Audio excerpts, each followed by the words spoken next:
If your Shopify account has been restricted, you can appeal the decision by following these steps. This guide will help you navigate the process effectively.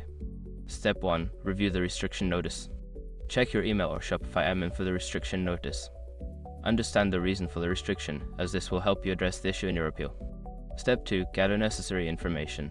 Collect all relevant information related to your account, including order details, payment history, and any communications with Shopify. This documentation will support your case.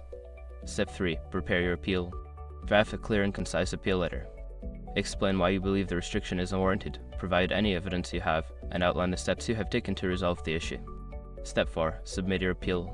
Send your appeal through the appropriate channel. This is typically done via the Shopify support page or through the email address provided in the restriction notice. Step 5. Follow-up. After submitting your appeal, monitor your email for a response from Shopify. If you don't hear back within a reasonable time frame, consider following up to check on the status of your appeal. In conclusion, appealing an account restriction on Shopify requires careful preparation and clear communication. By following these steps, you can increase your chances of a successful resolution.